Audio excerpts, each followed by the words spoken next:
تفسیر قرآن پر مبنی پروگرام قول اللہ میر عدیل عارف کی جانب سے۔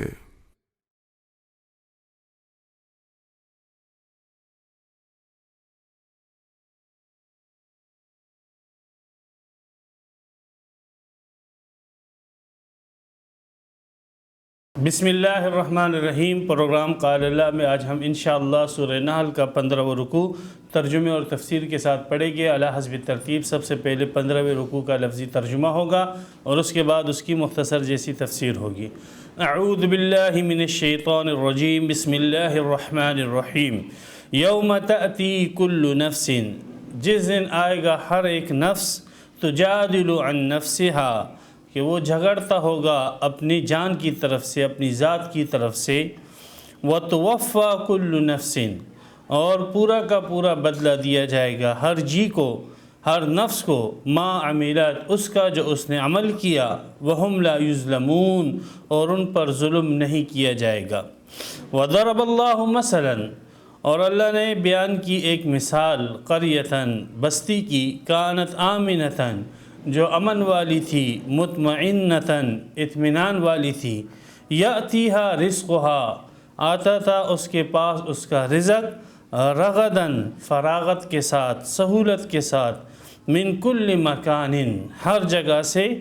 فکفرت، پس اس بستی نے نافرمانی کی، پس اس بستی نے ناشکری کی، کفر کیا، ناشکری کی، بانعم اللہ، اللہ کی نعمتوں کے ساتھ، فَأَذَاقَهَا اللَّهُ، پس اللہ نے اس کو چکایا، لباس الجوع والخوف، بھوک اور خوف کا لباس، بما كانوا يصنعون، بسبب اس کے جو وہ عمل کرتے تھے، وَلَقَدْ جَاءَهُمْ رَسُولٌ مِّنْهُمْ، اور بالتحقیق آ چکا ان کے پاس ان میں سے ایک رسول، فَكَذَّبُوهُ، پس انہوں نے اس کو جھٹلایا، فَأَخَذَهُمُ الْعَذَابُ، پس انہیں پکڑ لیا عذاب نے، وَهُمْ ظَالِمُونَ، اس حال میں کہ وہ ظلم کرنے والے تھے۔ فَكُلُوا، پس کھاؤ، مما، اس میں سے، رَزَقَكُمُ اللَّهُ، جو اللہ نے تمہیں دیا ہے، رزق حلالاً، حلال، طیباً، پاکیزہ، وَاشْكُرُوا نعمت اللہ، اور اللہ کی نعمتوں کا شکریہ ادا کرو، ان کنتم ایاہ تعبدون، اگر تم اسی کی عبادت کرتے ہو۔ انما حرم علیکم المیتۃ، بے شک اللہ نے حرام کیا ہے تم پر مردار کو،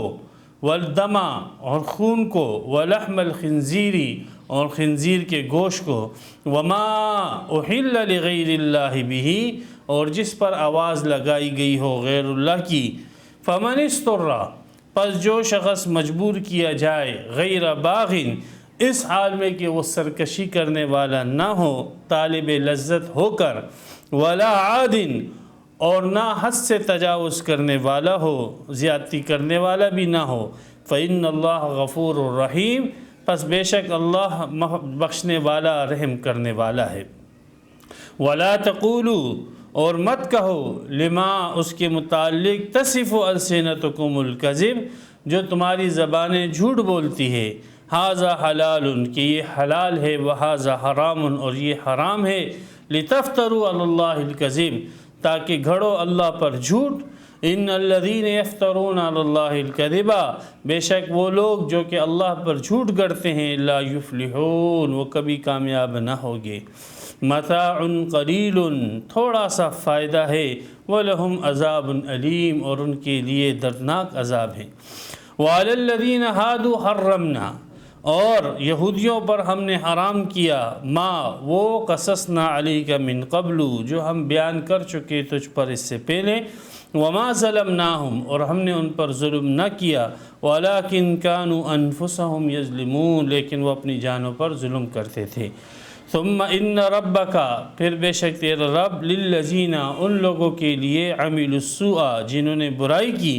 بجہالت، جہالت کے ساتھ، ثم تابوا، پھر انہوں نے توبہ کی، من بعد ذالک، اس گناہ کے پیچھے، واصلحوا، اور اپنی اصلاح کی، ان ربک من بعدها لغفور الرحیم، بے شک تیرا رب اس کے بعد البتہ انہیں معاف کرنے والا، رحم کرنے والا ہے۔ یہاں پر سورہ نحل کا 15واں رکوع مکمل ہوا اور آیت اس کی 119 تام ہوئی۔ سورہ نحل کا بنیادی مضمون جو ہے وہ توحید ہے، اور توحید کی جتنی جو اقسام ہے اس کو دلائل نقلیہ عقلیہ کے ساتھ اللہ سبحانہ و تعالی نے اس صورت میں بیان کیا ہے۔ اور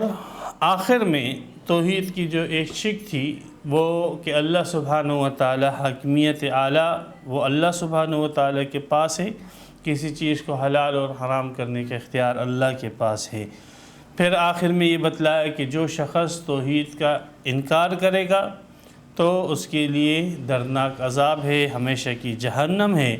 اور جو شخص جو ہے توحید کا اقرار کرے گا اس کے لیے نعمتیں ہیں، دنیا میں بھی اور آخرت میں بھی۔ پھر آخرت کا جب ذکر آیا تو آخرت کی ایک بات یہاں اس رکوع کے شروع میں بتلا دی گئی کہ یوم تأتی کل نفس، اس دن ہر نفس تجادل عن نفسہا، اپنی ہی ذات کا کیس لڑے گا، اپنی ہی ذات کی طرف سے وہ جھگڑا کرے گا،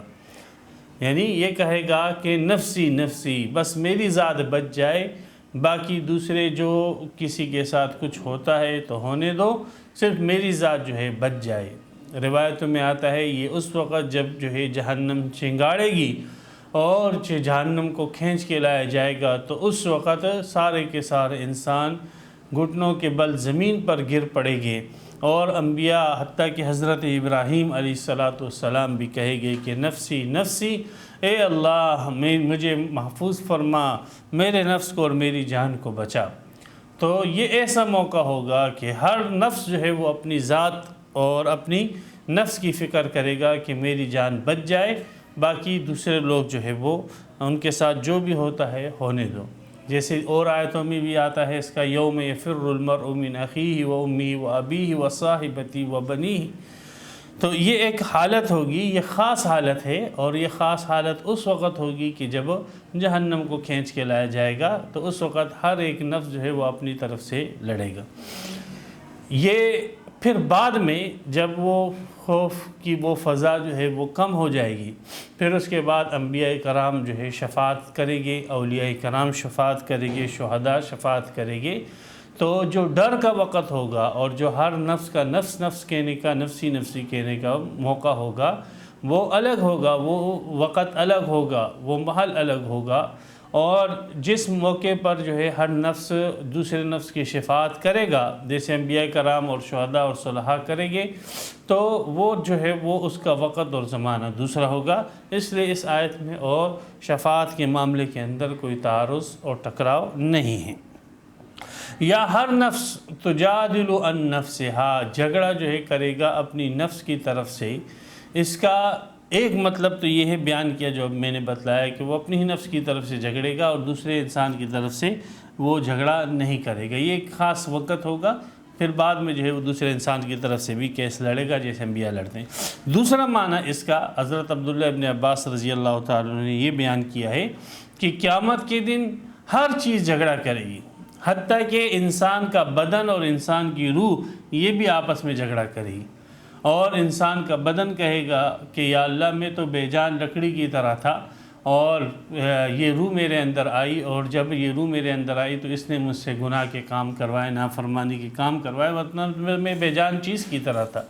روح کہے گی کہ یا اللہ میرے تو ہاتھ پاؤں بھی نہیں تھے، میرے تو آنکھیں بھی نہیں تھیں، میرے تو کان بھی نہیں تھے، اور میرے اندر تو حس بھی نہیں تھی۔ یہ ساری کی ساری جو ہے استعداد اور کوالٹیاں جو ہے یہ تو جسم کے اندر تھی، تو یہ جسم کی ان کوالٹیوں کو میں نے استعمال کیا اور میں گناہگار ہوئی۔ تو روح کہے گی کہ جسم کو سزا ملے مجھے چھوڑ دیا جائے، اور جسم کہے گا کہ روح کو سزا ملے مجھے چھوڑ دیا جائے۔ تو اس موقع پر اس جسم اور روح کے اس جھگڑے کو اللہ تعالیٰ نے یہاں بیان کیا، یوم تأتی کل نفس، کہ اس دن ہر نفس، نفس مراد یہاں پر روح، ہر نفس جو ہے تجادل عن نفسہا، وہ جھگڑا کرے گی وہ اپنی ذات سے، یعنی اپنے جسم سے جو ہے وہ جھگڑا کرے گی، اور نفس اور روح کا یہ جھگڑا رہے گا۔ اللہ سبحانہ و تعالیٰ فرمائے گی کہ تم دونوں مجرم ہو، اور ان دونوں کے مجرم ہونے کو اللہ سبحانہ و تعالیٰ ایک مثال سے بتلائے گی کہ جیسے ایک نابینا آدمی ہے اور ایک جو ہے اپاہج ہے، پاؤں سے معذور آدمی ہے۔ اب باغ کے اندر جو ہے وہ پھل چوری کرنا چاہتے ہیں، لیکن نابینا کو نظر نہیں آتا، اور لنگڑے کو جو ہے وہ نظر تو آتا ہے۔ تو اس دوسری تفسیر کے مطابق پھر کہ نفس اور جسم کا جو جھگڑا ہوگا، اس دوسری تفسیر کے مطابق پھر یہ شفاعت کی نفی کا اس میں پھر بالکل احتمال ہی نہیں رہے گا، اس لیے کہ شفاعت کی نفی بالکل ایک مستقل باب ہو جائے گی۔ تو بہرحال دو تفسیر اس آیت کی گئی ہے۔ ایک تفسیر کے مطابق شفاعت کی نفی اس آیت سے لازم آتی ہے، اور حالانکہ وہ لزوم جو ہے درست نہیں ہے، اس لیے کہ شفاعت کرنے کا وقت الگ ہے اور ہر نفس کا نفسی نفسی کہنے کا وقت الگ ہے۔ وَتُوَفَّى كُلُّ نَفْسٍ، اور ہر نفس کو پورا کا پورا بدلہ دیا جائے گا، ما عملت، وہ جو اس نے کیا ہے، یعنی جو اس نے اچھا کام کیا اور جو برا کام کیا، ہر اچھے کام اور برے کام کا اس کو پورا بدلہ دیا جائے گا۔ اب اس میں اچھے کام کے بدلے میں اضافہ کیا جائے گا کہ نہیں؟ تو کیا جا سکتا ہے، اچھے کام کے بدلے میں جو ہے اضافہ کیا جا سکتا ہے۔ اچھے کام اور برے کام کے عذاب میں کمی کی جا سکتی کہ نہیں؟ جی ہاں، برے کام کے عذاب میں کمی بھی کی جا سکتی ہے، اچھے کام کے بدلے میں اضافہ بھی ہو سکتا ہے، اور برے کام کے بدلے کے اندر جو ہے اور عذاب کے اندر کمی بھی ہو سکتی ہے۔ تو پورے بدلے کا کیا مطلب؟ تو اس احتمال کو کہ جب اچھے کام میں اضافہ بھی ہو سکتا ہے اور برے کام کے عذاب کے اندر کمی بھی ہو سکتی ہے، تو ہر نفس کو پورا بدلہ دینے کا مطلب کیا؟ فرمایا وَهُمْ لَا يُظْلَمُونَ، مطلب یہ کہ ان پر ظلم نہیں کیا جائے گا، کہ اچھے کام کا ثواب کم کر کے دے دیا جائے اور برے کام کا جو ہے عذاب بڑھا کر دے دیا جائے، یہ ظلم نہیں کیا جائے گا ان پر۔ باقی اچھے کام کا ثواب جو ہے ان کو بڑھا کر دیا جا سکتا ہے، اور ان کے جرموں کا عذاب ان کو کم کر کے دیا جا سکتا ہے۔ تو بہرحال یہ توفیٰ کل نفس ما عملت، اس کی وضاحت وہم لا یظلمون نے کر دی، لہذا اس آیت سے یہ لازم نہیں آتا کہ ہر گناہگار کو اس کے عذاب کا بدلہ پورا کا پورا ملے گا، اور ہر نیکوکار کو اس کے ثواب کا بدلہ جو ہے، اس کے عمل کا بدلہ ثواب کی صورت میں پورا کا پورا ملے گا، اور اس میں کوئی اضافہ یا عذاب کے اندر کوئی کمی نہ ہوگی۔ یہ مطلب اس آیت سے درست نہیں نکلتا، اس لیے کہ وَهُمْ لَا يُظْلَمُونَ میں اس کی وضاحت آ چکی ہے کہ یہاں پر جو پورا کا پورا بدلہ دیا جانا ہے، اس کا مطلب یہ ہے کہ ان پر ظلم نہیں کیا جائے گا، کہ ثواب جو ہے وہ گھٹا دیا جائے اور عذاب بڑھا دیا جائے۔ تو یہ آخرت کا ایک واقعہ بیان کیا گیا کہ آخرت میں ہر نفس اپنی طرف سے جھگڑا کرے گا، اور دوسرا واقعہ یہ بیان کیا گیا کہ ہر نفس کو جو ہے اس کے اعمال کا بدلہ دیا جائے گا۔ وَضَرَبَ اللَّهُ مَثَلًا قَرْيَةً، اب بات چونکہ گفتگو اختتام کی طرف جا رہی ہے، تو اللہ سبحانہ و تعالیٰ نے فرمایا کہ بدعملی کا عذاب یہ آخرت میں تو ملے گا، بدعقیدگی کا عذاب آخرت میں ملے گا، بلکہ بعض اوقات ایسے بھی ہو جاتا ہے کہ بدعملی اور بدعقیدگی کا عذاب جو ہے وہ دنیا میں بھی مل جاتا ہے۔ اس کے لیے اللہ سبحانہ و تعالی نے بستی کو بیان کی، ایک بستی کی مثال بیان کی، اور اس قسم کی بستیاں جو ہے کافی گزر چکی ہیں، جیسے قوم لوط کی بستی تھی، قوم سبا کی بستی تھی، قوم عاد کی بستی تھی، کہ یہ اس قسم کی بستیاں تھیں کہ اللہ سبحانہ و تعالی نے ان کو ہر قسم کی فراوانی دی ہوئی تھی، لیکن ان لوگوں نے جب اللہ کی نعمتوں کی ناقدری کی اور اللہ کے احکامات کو توڑا اور ایمان کے بجائے کفر کو اختیار کیا، تو اللہ سبحانہ و تعالی نے ان سے اپنی نعمتیں سلب کر لی، اور پھر یہ عذاب کے اندر مبتلا کر دیے گئے، اور ان کے پاس رسول بھی آیا اور ان کو ڈرایا۔ تو اس قسم کی بستیاں کہیں گزری ہے۔ اللہ سبحانہ و تعالی ان بستیوں کو ایک مثال کے طور پر بیان کر کے مکے والے کو متنبع کرتے ہیں کہ مکے والے تم خبردار ہو جاؤ، مدینے والوں تم خبردار ہو جاؤ، پوری دنیا کی بستیوں والے، علاقے والوں تم خبردار ہو جاؤ، خبردار تم کہیں اللہ سبحانہ و تعالی کی نعمتوں کی ناشکری نہ کرنا، اس کے احکامات کو نہ توڑنا، ورنہ اللہ کا دستور جیسے سابقہ لوگوں کے ساتھ تھا وہی دستور تمہارے ساتھ ہے۔ اگر تم اللہ سبحانہ و تعالی کے اس قانون کو اور حکم کو توڑو گے تو تم پر بھی سابقہ لوگوں کی طرح عذاب آئے گا۔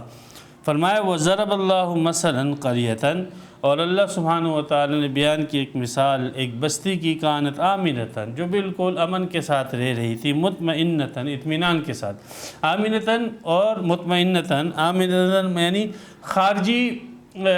خارجی جو ہے نقصانات اور خارجی قسم باہر کے وہ قریے کے باہر کے جو باہر کی طرف سے کوئی مظالم ہو جائے اور باہر کی طرف سے کوئی مفاسد ہو جائے، اس کی طرف سے وہ بالکل امن میں تھے، اور مطمئنتاً، جو داخلی مفاسد ہیں اور داخلی جو ہے شرور و فتنے ہیں ان سے بھی ان کو امن تھا، یعنی وہ بالکل امن کا گہوارہ تھا وہ ملک، خارجی اور داخلی ہر قسم کی شورشوں سے، ہر قسم کے فسادات سے، ہر قسم کے فتنوں سے وہ محفوظ تھا۔ تو آمنتاً کا تعلق خارجی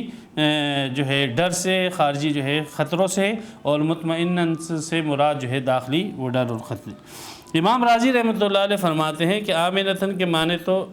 امن کے ہیں کہ اللہ نے ان کو امن دیا ہوا تھا، اور مطمئنتاً کے معنی ہیں کہ اللہ سبحانہ و تعالیٰ نے ان کو آب و ہوا اور صحت دی ہوئی تھی، ان کی آب و ہوا ایسی موافق تھی کہ ان کی صحتیں بالکل ٹھیک ٹھاک رہتی تھی۔ تو مطمئنتاً کے مصداق جو ہے امام راضی رحمۃ اللہ علیہ نے صحت قرار دیا۔ تو امن بھی تھا ان کے پاس، صحت بھی تھی ان کے پاس، یاتیہا رزقہا رغداً، اور اس کے ساتھ ساتھ ان کے پاس ان کی روزی آتی تھی اور فراغت کے ساتھ، سہولت کے ساتھ آتی تھی، من کل مکان، ہر جگہ سے،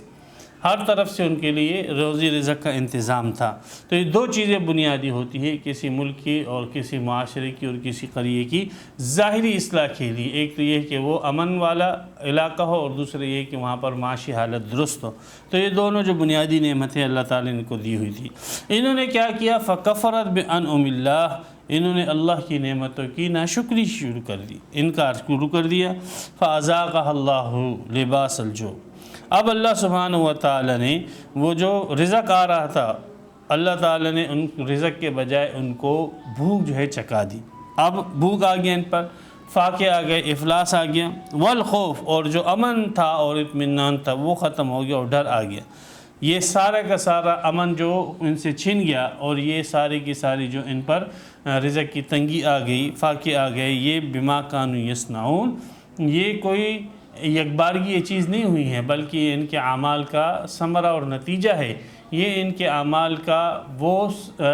نتیجہ ہے کہ جو رسولوں نے ان کو بتا دیا تھا کہ ان اعمال کا یہ ثمرہ اور نتیجہ ہوتا ہے۔ تو اللہ نے ان پر کوئی ظلم نہیں کیا، اللہ نے ان رسولوں کے ذریعے سے ان کو آگاہ بھی کر دیا تھا کہ تمہارے اعمال کا یہ ثمرہ اور نتیجہ ہے، تم ان اعمال سے جو ہے بچتے رہنا، ورنہ تمہیں یہ نتیجے بھگتنا پڑے گے۔ وَلَقَدْ جَاءَهُمْ رَسُولٌ مِّنْهُمْ، آیا ان کے پاس رسول انہی میں سے، انہیں سمجھایا کہ ان اعمال کو، ناشکریوں کو مت اختیار کرو۔ لَئِن شَكَرْتُمْ لَأَزِيدَنَّكُمْ وَلَئِن كَفَرْتُمْ إِنَّ عَذَابِي لَشَدِيدٌ، یہ اللہ کا قانون ہے۔ رسول آیا ان کے پاس، ان کو ڈرایا، فَكَذَّبُوهُ، لیکن بجائے اس کی کہ رسول کی بات انہوں نے مانتے، انہوں نے رسول کے اس بیان کردہ اصول کی ہی تکذیب کر دی اور رسول کو ہی ماننے سے انکار کر دیا۔ فَأَخَذَهُمُ الْعَذَابُ، جب انہوں نے رسول کی تکذیب کر دی اور جو اصول تھا اللہ سبحانہ و تعالیٰ کا جس سے رسول نے بتلایا، انہوں نے اس کی خلاف ورزی کی، تو اللہ سبحانہ و تعالیٰ نے ان کے اعمال کی وجہ سے ان کو عذاب میں پکڑ لیا، اور ان کو عذاب نے پکڑ لیا، وہم ظالمون، اس حال میں کہ وہ خود ظلم کرنے والے تھے اپنی جانوں کے اوپر، کہ انہوں نے وہ اعمال اختیار کیے کہ جن اعمال کے نتیجے میں اللہ سبحانہ و تعالیٰ کی طرف سے عذاب آتا ہے۔ اب یہ جو بستی ہے، یہ بستی جو ہے ایک سابقہ بستیوں میں سے کوئی بھی بستی ہو سکتی ہے، یہ ساری کی ساری جو ہے مثال بننے کی صلاحیت رکھتی ہے۔ مکہ والوں کو مثال بتلائی گئی، اور پھر مکہ والوں نے جب اس سے عبرت حاصل نہ کی تو پھر مکہ والے بھی اس عذاب کے اندر مبتلا ہوئے۔ جیسے حدیث میں آتا ہے کہ نبی اکرم صلی اللہ علیہ وسلم نے ان پر بد دعا کی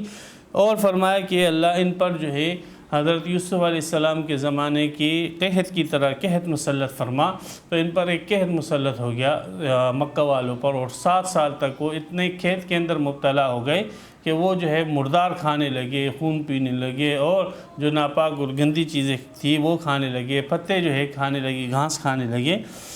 تو یہ کیفیت جو ہے مکہ والوں کی ہوئی، وجہ اس کی ہے کہ انہوں نے بھی رسول کی تکذیب کی اور رسول کی نافرمانی کی، اور اللہ کے بھیجے ہوئے جو قانون تھا اس کی ناشکری کی، اللہ کی نعمتوں کی ناشکری کی۔ اس ناشکریوں کی پاداش میں جو ہے پھر ان کے اوپر بھی وہی حالت آئی جو سابقہ قوموں پر آئی۔ پھر یہ سارے مکہ کے سردار جو ہے یہ نبی اکرم صلی اللہ علیہ وسلم کے پاس آئے اور گڑ گڑانے لگے اور آپ سے جو ہے دعاؤں کی درخواست کی اور رحمت کی بھیک مانگی، تو آپ علیہ الصلوۃ والسلام نے پھر ان کے لیے دعا کی اور ان سے پھر وہ قحط کا عذاب جو ہے وہ چھوٹ گیا۔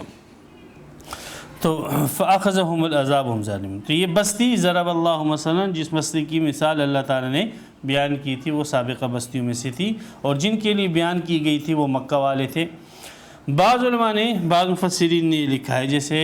عبداللہ ابن عباس رضی اللہ تعالیٰ عنہ کا بھی قول ہے، امام مجاہد وغیرہ کا بھی قول ہے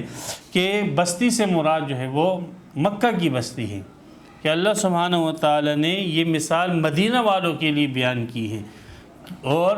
یہ مثال میں جس بستی کو بیان کیا یہ مکہ کی بستی ہے، کہ مکہ کی بستی وہ ایسی بستی تھی کہ اس کو اللہ نے ہر قسم کی فراوانی دی ہوئی تھی، وہاں پہ امن تھا، اطمینان تھا، سکون تھا۔ عرب کے اطراف میں ہر جگہ ہر قریہ جو ہے وہ بے امنی کے ساتھ راتیں اور دن گزارتا تھا، کسی بھی ٹائم دشمن حملہ کر کے ان کو لوٹ مار کر کے قتل کر کے چلے جاتے تھے۔ لیکن خاص یہ جو حرم کا علاقہ تھا یہ اس کو پورے عرب والے محترم سمجھتے تھے اور اس کے لوگوں کا بڑا احترام کرتے، اس علاقے کا بڑا احترام کرتے تھے، تو وہ علاقہ جو ہے امن والا تھا، جیسے سورہ قصص میں گزرا، اور وہاں پہ ہر قسم کے رزق بھی آتا تھا، جیسے ابراہیم علیہ السلام کی دعا ہے ربنا انی اسکنت من ذریتی بواد غیر ذی زرع والی، جو سورہ ابراہیم کے اندر ہے، تو ان کے پاس رزق بھی آتا تھا اور امن بھی تھا۔ اور سورہ جو ہے لیلاف قریش کے اندر بھی اللہ تعالیٰ نے ان دو نعمتوں کو ذکر کیے قریش والوں کے لیے، وآمنہم من خوف وغیرہ۔ تو یہ بستی ان کو اللہ سبحانہ و تعالیٰ نے یعنی مکہ والوں کو دونوں نعمتیں دی تھیں، لیکن انہوں نے جب ان نعمتوں کی ناشکری کی اور اللہ کے احکامات کو پس پش ڈال دیا تو اللہ تعالیٰ نے پھر ان کو قحط میں مبتلا کیا۔ تو یہ مثال جو بیان کی گئی ہے وہ مثال جو ہے وہ مکہ والوں کی ہے، اور جن کے لیے بیان کی گئی وہ مدینہ والوں کے لیے ہے کہ خبردار مدینہ والوں، تم ان مکہ والے مشرکین کی طرح عمل نہ کرنا، ورنہ جو جیسے عذاب میں وہ مبتلا ہوئے اور ناشکری کی بنیاد پر جس پکڑ کے اندر بھوک اور پیاس کی پکڑ میں وہ لگائے تم لوگ بھی آ جاؤ گی۔ تو بہرحال دونوں قول جو ہے صحیح ہے، دونوں میں کوئی تضاد نہیں ہے، پہلے قول کے اندر عموم ہے اور دوسرے قول کے اندر خصوص ہے، لیکن مفہوم کے اعتبار سے اس میں بھی عموم آ جاتا ہے۔ اللہ نے فرمایا کہ ان کو ہم نے چکا دیا بھوک اور خوف کا لباس۔ تو بھوک اور خوف جو ہے اس کو اللہ تعالیٰ نے لباس کے ساتھ تشبیہ دی، کہ جیسے لباس جو ہے انسان کے ساتھ ہر وقت رہتا ہے، تو یہ بھوک، پیاس اور خوف یہ بھی ان کے ساتھ ہر وقت رہنے لگی، اور جیسے لباس جو ہے وہ انسان کے پورے جسم کا گھیراؤ کر لیتا ہے، اسی طرح یہ بھوک اور خوف جو ہے یہ ان کو چاروں طرف سے گھیری ہوئی تھی۔ تو اس گھیراؤ کو اور اس دوام کو بیان کرنے کے لیے اللہ سبحانہ و تعالی نے بھوک اور پیاس کو جو ہے تشبیہ دی لباس کے ساتھ، کہ بھوک اور پیاس ان پر ایسے دائمی تھا اور ایسے ان کے ساتھ جڑا ہوا تھا جیسے لباس ان کے ساتھ دائمی ہوتا ہے اور لباس ایسے ان کا احاطہ کرتا ہے۔ اور پھر اللہ تعالیٰ نے اس بھوک اور پیاس کا مزہ بھی ان کو چکھایا، کہ بھوک اور پیاس کی جو شدت تھی پھر وہ بھی ان لوگوں نے محسوس کی۔ تو ضرب اللہ مثلا قریۃ کانت آمنہ کی دو تفسیریں کی گئی ہیں کہ بستی کی مثال اللہ تعالیٰ نے بیان کی۔ فَكُلُوا مِمَّا رَزَقَكُمُ اللَّهُ، پس اگر اس کو مکہ والوں کے لیے مثال بنا دی جائے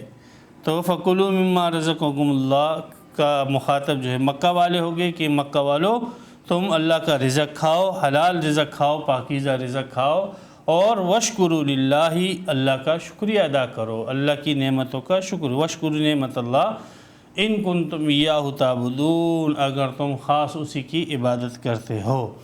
لیکن یہ بات واضح ہے کہ وہ خاص اللہ کی عبادت نہیں کرتے تھے، بلکہ اللہ کے ساتھ جو ہے وہ بتوں کی بھی عبادت کرتے تھے، لیکن وہ اپنی بتوں کی عبادت سے وہ مقصود جو ہے وہ اللہ تعالیٰ کو بیان کرتے تھے کہ ہمارا مقصود بتوں کی عبادت سے بت نہیں ہے، بلکہ ہمارا مقصود اللہ کو راضی کرنا ہے۔ تو بہرحال فَكُلُوا کا مخاطب ایسی صورت میں مکہ والے ہوگی، اور اگر قریتن سے مراد مکہ ہے اور یہ مثال مدینہ والوں کے لیے بیان کی گئی ہے تو فَكُلُوا کا مخاطب جو ہے وہ مسلمان ہوگی، کہ اے مسلمان ہو، اے مدینہ والو، تم کھاؤ اللہ کے دیے ہوئے رزق میں سے جو حلال ہے، پاکیزہ ہے، اس میں سے کھاؤ۔ وشکروا نعمت اللہ، لیکن ساتھ ساتھ اللہ کی نعمتوں کی قدر کرو، اللہ کی نعمتوں کی قدر کرو، شکریہ ادا کرو، الحمدللہ کہا کرو، اور اس نعمتوں کے نتیجے میں جو آپ کو قوت اور توانائی ملے، اس قوت اور توانائی کو اللہ کی نافرمانی کے بجائے اللہ کی اطاعت میں خرچ کرنے والے بن جاؤ۔ ان کنتم ایاہ تعبدون، تو ایسی صورت میں اس کی مخاطب جو ہے وہ اہل ایمان ہو جائے گی۔ بہرحال دونوں جو ہے اس کی مخاطب ہو سکتے ہیں، مسلمان بھی ہو سکتے ہیں اور غیر مسلم اور کافر بھی اس کے جو ہے مخاطب ہو سکتے ہیں۔ اللہ سبحانہ و تعالی کی نعمتوں کا شکریہ ایک تو زبان سے ہے کہ کھانا کھا لیا، کوئی بھی نعمت ملی تو آپ نے کہا الحمدللہ الحمدللہ، پانی پیا تو آپ نے کہا الحمدللہ، کھانا کھایا تو الحمدللہ، کپڑے پہنے تو الحمدللہ، کوئی بھی نعمت ملے تو آپ اللہ کا شکریہ ادا کرو اللہ کی تعریف کر کے۔ اور دوسرا فعلی اور حالی جو ہے شکریہ ادا کرنا کہ اس طاقت کے نتیجے میں، اس نعمت کے نتیجے میں جو طاقت اور انرجی آپ کو ملے اس کو اللہ کے تقرب میں خرچ کرنے والے بنو۔ اب اگر کوئی شخص جو ہے وہ اللہ سبحانہ و تعالی کی نعمت کو استعمال کرتا ہے اور زبان سے پھر اللہ کا شکریہ ادا نہیں کرتا ہے اور بلکہ ناشکری کرتا ہے کہ یہ کیسا کھانا ہے، یہ جو ہے کیا چیز ہے اور یہ کیا ہے، یہ کیا ہے، ہمارے پاس تو کچھ بھی نہیں ہے، اور دیکھو فلانے کے پاس ایسی چیزیں ہمارے پاس کچھ نہیں۔ اللہ نے جو اس کو نعمتیں دی ہے اس کو وہ نہیں دیکھ رہا ہے، اور دوسروں کو جو نعمتیں اللہ نے دی ہے اس کو وہ دیکھ رہا ہے، تو یہ زبان سے ناشکری ہے۔ اور عمل سے ناشکری کیا ہے؟ عمل سے ناشکری یہ ہے کہ اس کے نتیجے میں اللہ تعالیٰ نے جو اس کو انرجی اور طاقت دی ہے اس کو بجائے اس کے کہ اللہ کے تقرب میں خرچ کرے وہ اللہ کی نافرمانی میں خرچ کر رہا ہے، یہ عملی ناشکری ہے۔ تو قولی شکر اور فعلی شکر اور عملی ناشکری اور قولی ناشکری، یہ ہے، اس بات کو ذہن میں رہے کہ ہمارے اوپر لازم ہے کہ ہم اپنے قول سے بھی اللہ کا شکریہ ادا کریں۔ جو نعمتیں اللہ نے ہمیں دی ہیں ہم اپنے ماتحت لوگوں کو دیکھیں، ان لوگوں کو دیکھیں کہ جن کے پاس یہ نعمتیں نہیں ہیں، ان لوگوں کو دیکھیں جو پاؤں سے معذور ہیں، ان لوگوں کو دیکھیں جو آنکھوں سے معذور ہے، ہاتھوں سے معذور ہے، ان لوگوں کو دیکھیں جو دماغ کی بیماری میں مبتلا ہے یا کسی اور جسمانی عارضے میں مبتلا ہے، اور اپنی صحت اور اپنی ان جو ہے اللہ تعالیٰ کی دی ہوئے اعضاء کو دیکھیں اور اللہ کا شکریہ ادا کریں، اور جو نعمتیں اللہ سبحانہ و تعالی نے ہمیں دی ہیں اس کے نتیجے میں جو ہمیں طاقت ملے، آنکھیں دی ہے تو اس کو استعمال کریں قرآن کی تلاوت میں، اور کان جو دی ہیں اس کو استعمال کریں اچھی بات کے سننے میں، اور زبان جو دی ہے اس کو استعمال کریں اچھی بات کے بولنے کے اندر وغیرہ۔ اس قسم کی استعمالات سے جو ہے ہم اللہ تعالی کی نعمتوں کا شکریہ ادا کرنے والے بن جائیں گے۔ تو کھاؤ، حلال رزق کھاؤ، پاکیزہ رزق کھاؤ، لیکن ساتھ یہ کرو کہ اللہ کی نعمتوں کا فعلاً اور قولاً اور حالاً جو ہے وہ شکریہ ادا کرو۔ ان کنتم ایاہ تعبدون، اگر تم خالص اللہ کی عبادت کرنے والے ہو تو اس کا شکریہ ادا کرو۔ انما حرم علیکم المیتۃ والدم ولحم الخنزیر، ناشکری کی ایک صورت یہ ہے کہ اللہ نے جو حلال چیز کی ہے اس کو تو آپ جو ہے اپنے اوپر حرام کر دیتے ہو اور اس کو استعمال نہیں کرتے ہو، اور اللہ نے جو چیز حرام کی ہے اس کو آپ استعمال کر رہے ہو اور اس کو آپ کھا رہے ہو، پی رہے ہو۔ یہ ناشکری کی ایک حالی ناشکری کی بڑی صورت ہے کہ اللہ کی حلال کی ہوئی چیزوں سے آپ بچ رہے ہو اور اس سے اجتناب کر رہے ہو، اور اللہ کی حرام کی ہوئی چیزوں کو جو ہے وہ آپ اختیار کر رہے ہو، تو یہ ناشکری کی بہت بڑی صورت ہے جو مشرکین مکہ کے اندر تھی، کہ اللہ کی جو حرام کی ہوئی چیزیں تھیں جیسے شرک تھا، کفر تھا، ان کو اور رسول کی تکذیب تھی، اس کو تو انہوں نے دھڑلے سے اختیار کیا ہوا تھا، اور جو اللہ کی حرام کی ہوئی چیزیں تھیں وہ جیسے خنزیر ہو گیا، مردار ہو گیا، خون ہو گیا، اس کو یہ لوگ کھا رہے پی رہے، غیر اللہ کے نام پر جو ہے جانوروں کا ذبح کرنا ہو گیا، اس کو وہ لوگ دھڑلے سے استعمال کر رہے تھے۔ تو یہ فعلی اور حالی جو ہے ناشکری ان کے اندر تھی۔ یہ ناشکری کی بہت بڑی ایک صورت ہے کہ حرام اللہ کی حلال کی ہوئی چیزوں سے اجتناب کیا جائے اور اللہ کی حرام کی ہوئی چیزوں کو اختیار کیا جائے۔ انما حرم علیکم المیتۃ، اللہ نے حرام کی ہے تم پر مردار کو، والدم اور خون کو، ولحم الخنزیر اور خنزیر کے گوشت کو، وما اہل لغیر اللہ بہ اور جس پر غیر اللہ کا نام لیا جائے۔ تو یہاں پر حصر کا کلمہ آیا انما، صرف اور صرف یہ چیزیں تم پر حرام کی گئی ہے، خالص یہ چیزیں تم پر حرام ہے۔ تو یہاں پر حصر جو ہے یہ اضافی ہے۔ مشرکین نے حرام چیزوں کی بڑی ایک لسٹ تیار کی ہوئی تھی، جیسے کہ سورہ انعام وغیرہ کے اندر گزرا ہے، اور اس نے اپنی طرف سے بحیرہ، صائبہ، وسیلہ، حام وغیرہ ان جانوروں کو سب کو حرام کر رکھا تھا، اور اللہ سبحانہ و تعالیٰ نے فرمایا کہ یہ حرام کی جو آپ لوگوں نے لسٹ تیار کی ہے ان میں سے صرف یہی 4 چیزیں یہ ہم نے حرام کی ہے، باقی جو تم نے حرام کی ہے یہ اپنی طرف سے حرام کی ہے، ان کو اللہ نے حرام نہیں کیا ہے۔ تو یہاں پر حصر اضافی ہے کہ مشرکین نے جو چیزیں حرام کی ہوئی تھی ان حرام کی ہوئی چیزوں میں سے حصر کر کے فرمایا کہ ان میں سے ہم نے جو حرام کیے وہ 4 ہے۔ اس آیت کی یہ مطلب نہیں کہ حرام چیزیں صرف اور صرف 4 ہی ہے، اس کے علاوہ کوئی حرام نہیں ہے، نہیں، حرام چیزیں یہ 4 بھی ہے اور ان 4 کے علاوہ اور بھی ہے۔ یہاں پر حصر حقیقی نہیں، حصر جو ہے وہ اضافی ہے۔ جس جانور پر وما اہل لغیر اللہ بھی، یہ جو 4 الفاظ آئے ہیں میتہ، دم، لحم الخنزیر اور اہل لغیر اللہ، اس کی تفسیر جو ہے سورہ بقرہ کے اندر اور سورہ مائدہ کے اندر گزر چکی ہے، وہاں پر اس کی تفصیل آ چکی ہے کہ میتہ اس جانور کو کہتے ہیں کہ جس کو شرعی طریقے سے ذبح نہ کیا جائے اور وہ مر جائے تو ایسا جانور میتہ کہلاتا ہے، اس کا کھانا حرام ہے۔ دم، بہتا ہوا خون جو ہے اس کا کھانا حرام ہے۔ لحم الخنزیر، خنزیر کا گوشت بلکہ خنزیر کے تمام اجزاء وہ حرام ہیں۔ وما اہل لغیر اللہ بھی، جس جانور پر غیر اللہ کا نام لیا جائے، برابر بات ہے کہ ذبح کے وقت آپ نام لیں تب بھی وہ حرام ہے، یا آپ نے نام ذبح کے وقت غیر اللہ کا نام نہیں لیا لیکن آپ نے اس جانور کو غیر اللہ کے نام پہ نامزد کر دیا کہ یہ جانور جو ہے یہ فلاں کے نام پر ذبح ہوگا اور فلاں کی کو خوشی اور فلاں کا تقرب حاصل کرنے کے لیے ہم اس جانور کو ذبح کریں گے۔ آپ نے اس جانور کو غیر اللہ کے تقرب حاصل کرنے کے لیے نامزد کر دیا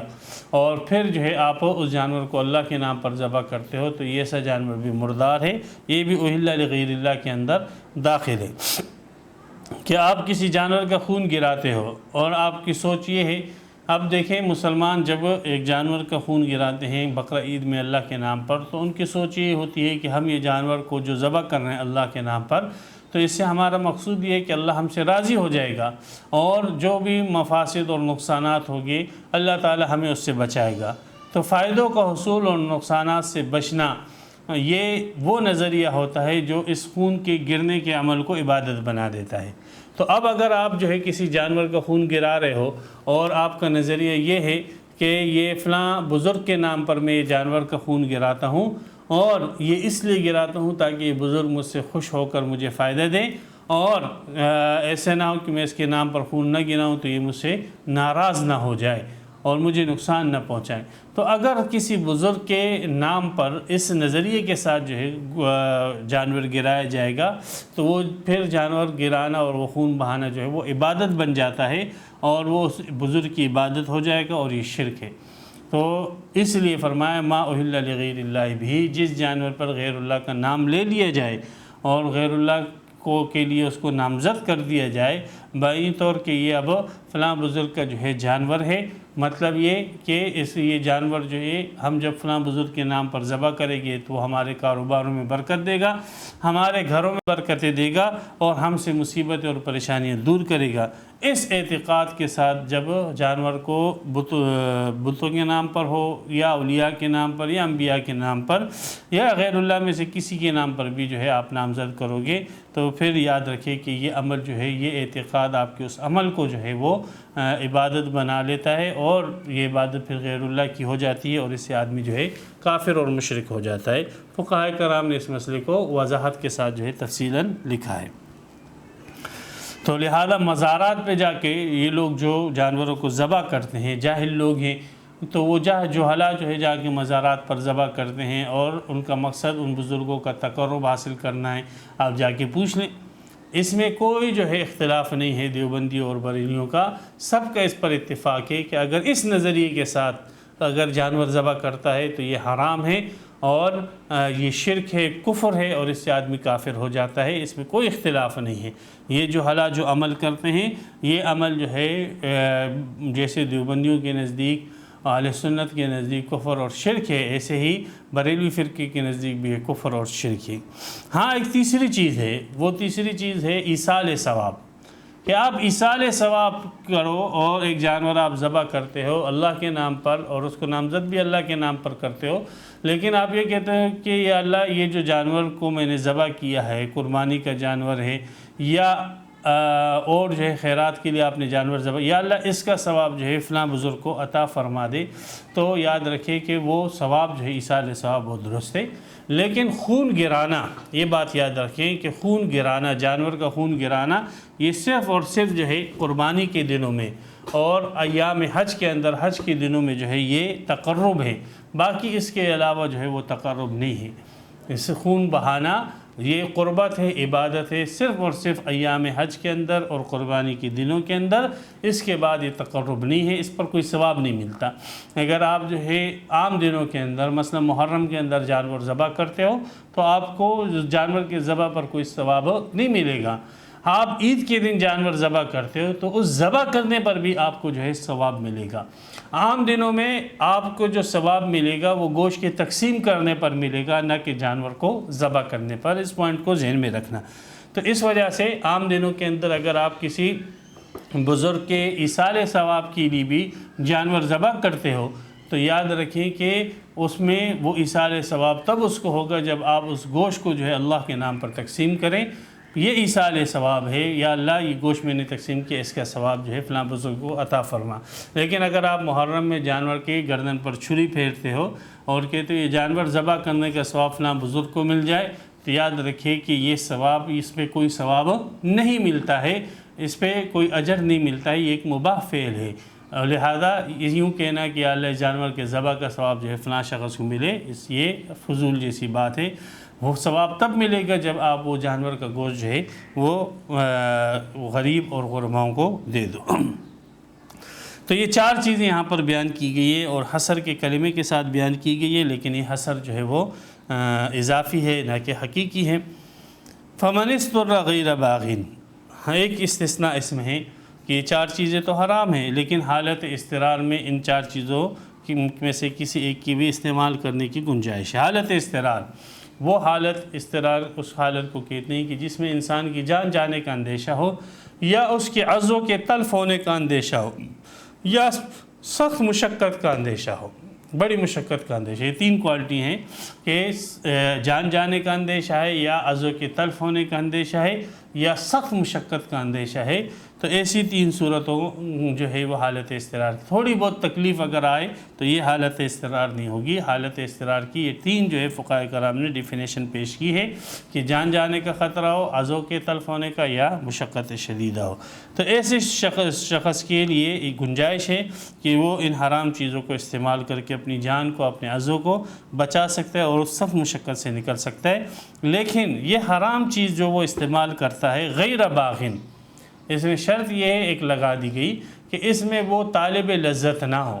مطلب یہ ہے کہ وہ کھانا جو ہے وہ مجبوری کے طور پر کھائے۔ اب یہ ہے کہ خنزیر کا گوشت یہ حالت اضطرار میں، اب یہ خنزیر کی گوشت کی کڑھائی بنا کے کھا رہا ہے۔ بھائی آپ کو خنزیر کے گوشت کی کھانے کی اجازت دی گئی ہے، صرف اس لیے دی گئی ہے تاکہ آپ اس سے جان بچاؤ، تو آپ اس کو اتنا ایس انداز سے بنا لو کہ آپ اس کو کھا سکو۔ اب اس کو جو ہے اس کو تلنا اور اس کو جو ہے کیا نام ہے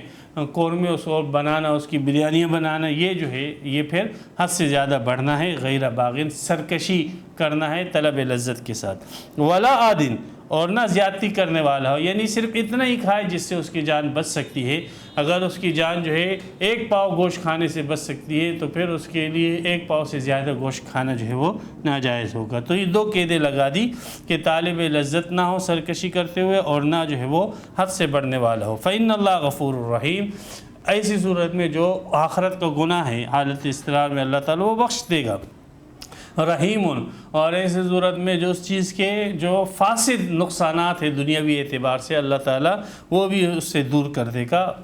آخرت کے اعتبار سے بھی بچ دے گا، دنیا کے اعتبار سے بھی اللہ اس پر رحم کرے گا۔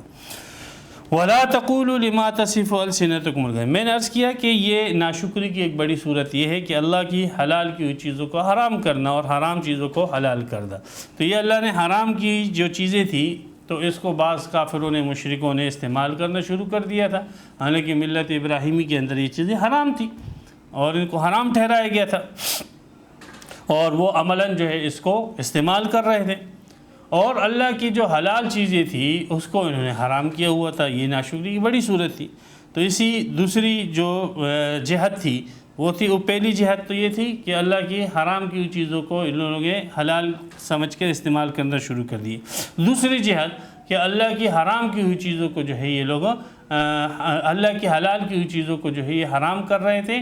تو اس جہت کو بھی اللہ تعالیٰ نے یہاں پر بیان کیا ہے کہ ایسے نہ کرو۔ وَلَا تَقُولُوا لِمَا تَصِفُ أَلْسِنَتُكُمُ الْكَذِبَ، اور نہ کہو وہ جو بیان کرتی ہے تمہاری بے زبانیں جھوٹ، وہ جو تمہاری زبانیں جھوٹ بولتی ہے وہ مت کہو، وہ باتیں مت کرو۔ یہ تمہاری زبانیں جو بول رہی ہے کہ یہ چیز جو ہے جیسے تم نے اللہ کی حلال کی ہوئی چیزوں کو حرام کر دیا، ایسے مت کرو. تو یہ دونوں اس میں آ گئی، حرام کو حلال نہیں کر سکتے، حلال کو حرام نہیں کر سکتے. ھذا حلال و ھذا حرام، کہ یہ کہو کہ یہ اپنی طرف سے حلال ہے حالانکہ اللہ نے اس کو حرام کیا ہو، ھذا حرام، اور یہ حرام ہے حالانکہ اللہ نے اس کو حلال کیا ہو. لِتَفْتَرُوا عَلَى اللَّهِ الْكَذِبَ، اس کا انجام یہ ہوگا. امام راضی رحمۃ اللہ علیہ فرماتے ہیں، لام یہاں پر عاقبت کے لیے، کہ اس کا انجام پھر یہ ہوگا کہ تم اللہ پر جھوٹ باندھو گے. کہ جب تم سے کہا جائے گا کہ بھئی تم نے کیسے حلال کی، کیسے حرام کی، تو لازماً پھر تم جو ہے اس کو اللہ کی طرف منسوب کرو گے. اس کا انجام یہ ہوگا کہ اللہ پر جھوٹ باندھو گے. ان الذین یفترون علی اللہ الکذب لا یفلحون، بے شک جو لوگ اللہ پر جھوٹ باندھتے کبھی وہ کامیاب اور فلاح نہیں پائیں گے.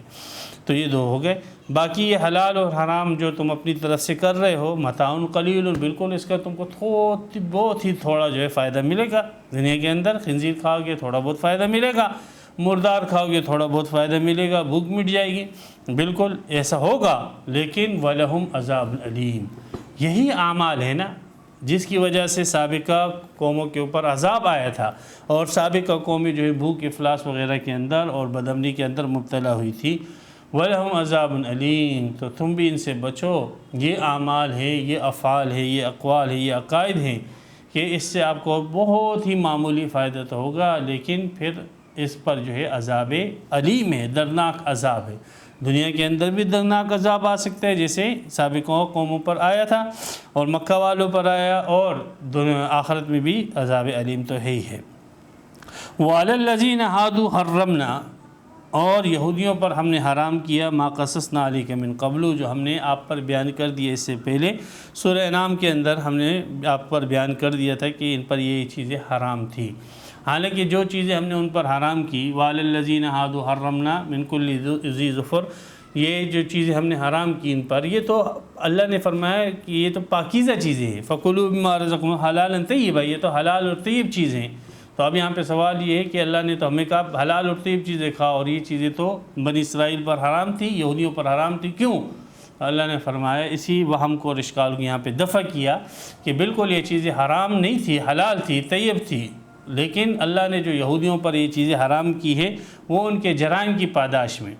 گویا کہ ان کے لیے ایک سزا کے طور پر یہ چیزیں حرام کی گئی ہے، نہ یہ کہ یہ چیزیں فی نفس ہی اور فی ذاتی ہی جو ہے نجاست اور خباثت کی وجہ سے حرام ہے. جیسے خنزیر کا گوشت اپنی ذات کی وجہ سے جو ہے حرام ہے، مردار جو ہے اپنی ذات کی وجہ سے حرام ہے. یہ جو چیزیں ان پر حرام کی گئی ہے، یہ چیزیں ان پر اس وجہ سے نہیں کہ فی نفسی یہ نجس اور خبیث ہے، بلکہ اس وجہ سے کہ ان لوگوں کی بدعملی کی پاداش میں ان کو ایک سزا دی گئی ہے. جیسے خرید و فروخت حلال ہے، آپ جس ٹائم بھی چاہے کرو، لیکن جمعے کی اذان کے بعد پھر خرید و فروخت حرام ہے، اور اس نتیجے میں جو آپ پیسے کما لیتے ہو وہ پیسے جو ہے پھر آپ اگرچہ فتوی گرو سے آپ اس کے مالک ہو جاتے ہو، لیکن وہ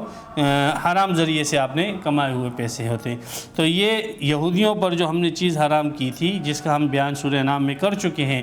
تو یہ حرام ہم نے کی تھی، یہ فی نفسی یہ چیزیں حرام نہ تھی بلکہ ان کے بدعملیوں کی وجہ سے تھی. وما ظلمناہم، ہم نے ان پر کوئی ظلم نہیں کیا تھا، ان کو بتلا دیا گیا تھا کہ اگر تم یہ بدعملیاں کرو گے تو اس کی پاداش میں تم پر حلال چیزیں حرام کر دی جائے گی. تو جب انہوں نے وہ اعمال اختیار کیے تو اس کے ثمرے اور نتیجے میں اللہ تعالیٰ نے ان کے اوپر حلال چیزوں کو حرام کر دیا. وَلَٰكِنْ كَانُوا أَنفُسَهُمْ يَظْلِمُونَ، لیکن انہوں نے خود اپنی جانوں پر ظلم کیا کہ انہوں نے ان اعمال کو اختیار کیا. ثُمَّ إِنَّ رَبَّكَ، اب آخر میں جب بات سمیٹی جا رہی ہے، جتنے کفر اور شرک ہو چکے ہیں کسی بھی نوع کا، اللہ کو نہیں مانا، اللہ کی صفات کو نہیں مانا، دو خداؤں کو مانا، اللہ کے علاوہ کسی اور کی عبادت کی، اللہ کے ساتھ حاکمیت میں کسی اور کو شریک کیا، رسول کی تکذیب کی، آخرت کی تکذیب کی، اللہ کے احکامات کو جھٹلایا، اللہ کے حلال کو حرام، حرام کو حلال کیا، جتنے بھی کسی بھی قسم کا کفر شرک فسق کیا ہے، ابھی بھی جب تک آپ کی سانس ہے آپ کے پاس موقع ہے، آپ رجوع کر سکتے ہو، آپ لوٹ سکتے ہو، آپ کے بڑے سے بڑے گناہ کو جو ہے توبہ اور استغفار کی وجہ سے معاف کر دیا جائے گا. ثم ان ربک للذین عملوا السوء، پھر بے شک تیرا رب ان لوگوں کے لیے کہ جنہوں نے برے کام کیے. سوء سے مراد جیسے حضرت عبداللہ ابن عباس رضی اللہ تعالیٰ فرماتے ہیں کہ کفر اور شرک ہے، باقی سارے گناہ ضمن اس میں داخل ہو جاتے ہیں. پھر بے شک تیرا رب ان لوگوں کے لیے کہ جنہوں نے گناہ کیے، برے کام کیے بجہالت، جہالت کے ساتھ، اس لیے کہ جو بھی برا کام ہوگا اس کے ساتھ جہالت امر لازم ہے۔ اب جہالت کا صرف ایک مطلب تو یہ ہوتا ہے کہ نہ جاننا، ایک مطلب یہ ہے، اس کو جہل کہتے ہیں۔ ایک ہے جہالت، سرکشی، نافرمانی، تو جو بھی گناہ ہوگا اس کے ساتھ سرکشی اور نافرمانی یہ لازم اور ملزوم ہے۔ تو جو بھی عمل کرے برا بجہالت، جہالت کے ساتھ، نافرمانی، سرکشی کے ساتھ، ثم تابوا من بعد ذالک، پھر اس کے بعد، ثم تراخی کے لیے یعنی کہیں کتنا ہی عرصہ کیوں نہ گزر جائے، پھر اس کے بعد یہ توبہ کر لے، وَأَصْلَحُوا، اور توبہ کا ثبوت بھی دے دے، یعنی اپنے اصلاح بھی کر لے۔ جو توبہ کی شرائط ہے کہ اس گناہ کو فی الفور چھوڑ دے اور آئندہ کے لیے نہ کرنے کا عزم ہو، اور اللہ کے ڈر اور خوف سے جو ہے اس گناہ سے رک جائے۔ تو ان ربک من بعدها لغفور الرحیم، بے شک تیرا رب اس کے بعد البتہ بخشنے والا، رحم کرنے والا ہے، اس کے جتنے گناہ ہیں سارے کے سارے گناہوں کو اللہ معاف فرما دے گا۔ رحیم، اس میں نقطہ یہ بھی اشارہ ہے اس بات کی طرف کہ یہ گناہ جو اس نے بہت سارے کیے ہیں، اللہ تعالیٰ اس کو ثواب سے بھی بدل سکتا ہے، جیسے حدیثوں میں اس کی وضاحت آ جاتی ہے۔ تو یہاں پر یہ 15واں رکوع جو ہے الحمدللہ تمام ہوا سورہ نحل کا، اور اس 15ویں رکوع کے اندر اللہ تعالیٰ نے آخرت کا بیان فرمایا کہ آخرت میں ہر نفس اپنی طرف سے جھگڑا کرے گا، یا ہر نفس جو ہے خود اپنی روح کے ساتھ جو ہے جھگڑا کرے گا، اور اللہ تعالیٰ نے ناشکر لوگوں کی حالت بیان کی کہ ناشکری جو ہے نا بہت بڑا وبال ہے، اس کے ساتھ قومیں جو ہے تباہ ہو جاتی ہے، اور قوموں پر اللہ کا عذاب آتا ہے جب وہ ناشکریاں کرتی ہے، ان سے امن ختم ہو جاتا ہے، ان سے رزق ختم ہو جاتا ہے۔ ہم کراچی والوں کی حالت آپ کے سامنے ہیں کہ جب اللہ کی نعمتوں کی ناشکری کی گئی تو اللہ کے کتے ہر طرف سے جو ہے اہل کراچی پر مسلط کر دیے گئے، اور لوگوں کی جان، مال، عزت، آبرو کوئی چیز محفوظ نہیں تھی۔ لوگ گھروں سے نکلتے تو شام تک واپس آنے کا یقین نہ ہوتا تھا۔ اس قسم کا ڈر اور خوف جو ہے اہل کراچی پر مسلط کر دیا گیا، یہ جو ہے ہمارے اعمال کی وجہ سے۔ پھر اس کے بعد اللہ تعالی نے فرمایا کہ اللہ کی ناشکری کسی بھی شکل میں ہو، حلال کو حرام یا حرام کو حلال کرنے کی صورت، اللہ نے جن چیزوں کو حرام کیا ہے ان کو حرام سمجھنا، اور جن کو حلال کیا ان کو حلال سمجھ کے استعمال کرنا، یہ اللہ تعالیٰ کا شکریہ ادا کرنا ہے۔ پھر اللہ سبحانہ و تعالیٰ نے بتلا دیا کہ یہ بعض چیزیں ایسی ہوتی کہ فی نفسی تو حلال اور طیب ہوتی ہے، لیکن عوارض کی وجہ سے ان سے منع کر دیا جاتا ہے۔ پھر اللہ تعالیٰ نے آخر میں سب پوری انسانیت کو توبہ کی طرف، رجوع اللہ کی طرف دعوت دی ہے کہ جو کمی کوتاہی ہو چکی ہے زندگی ختم ہونے سے پہلے، ان ہر قسم کی کمی کوتاہیوں سے توبہ کر لو، آ جاؤ اللہ کی طرف لوٹ آؤ، تمہارا رب بخشنے والا، رحم کرنے والا ہے، غفور الرحیم ہے۔ تفسیر قرآن پر مبنی پروگرام قول اللہ میر عدیل عارف کی جانب سے